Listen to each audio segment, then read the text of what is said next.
வணக்கம். நித்யசுபம் சார்பில் உங்கள் நிஷா. இங்கு குறிப்பிடும் கணிப்புகள் அனைத்தும் பொதுவான ராசி மற்றும் லக்கணத்தை வைத்தே கணக்கிட்டுள்ளோம்.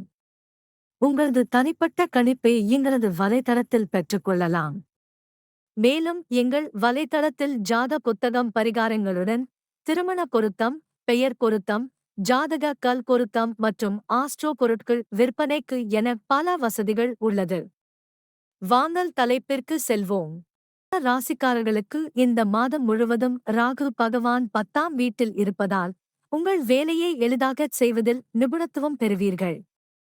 மற்றவர்களுக்கு எந்த வேலை கடினமாக இருந்தாலும் அதை மிக விரைவாகவும் சிறப்பாகவும் செய்வீர்கள். ஆனால் அவசரமாக செயல்படுவது சில கடினமான பணிகளை கெடுத்துவிடும். எனவே அவசரப்படுவதைத் தவிர்த்து உங்கள் வேலையில் முழு கவனம் செலுத்துங்கள். அப்போதுதான் நீங்கள் உங்கள் வேலையில் வெற்றி பெற முடியும்.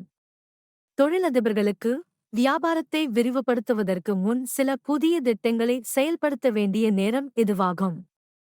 வெளிநாட்டு ஊடகங்கள் மூலம் உங்கள் வணிகம் எதிர்பாராத வெற்றியை பெறுவதற்கான வாய்ப்புகள் உள்ளன. இந்த நேரத்தில் உங்களின் செறிவு அதிகரிக்கும் மற்றும் முழு நேரமும் படிப்பில் ஈடுபடுவீர்கள். இதன் மூலம் நீங்கள் இனிமையான முடிவுகளைப் பெறுவீர்கள். உங்கள் லட்சியமும் அதிகரிக்கும். இதன் காரணமாக உங்கள் வகுப்பில் ஒரு நல்ல நிலையைப் பெற நீங்கள் கடினமாக முயற்சிப்பீர்கள் மற்றும் இது கல்வித்துறையில் முன்னோடியில்லாத வெற்றியைப் பெற உதவும்.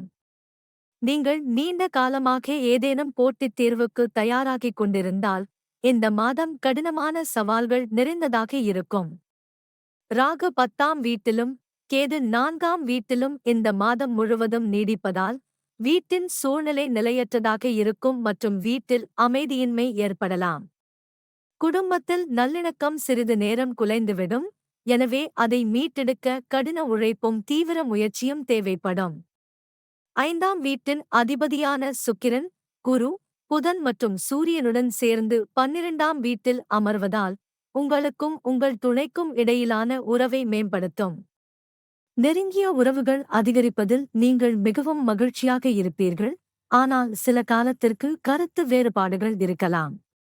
திருமணமானவர்களைப் பற்றி பேசுகையில் 7ஆம் வீட்டின் அதிபதியான குரு 12ஆம் வீட்டில் சுக்கிரன், சூரியன் மற்றும் புதன் ஆகியோருடன் சேர்ந்து இருப்பதால் உறவுகளில் பதற்றம் ஏற்படலாம்.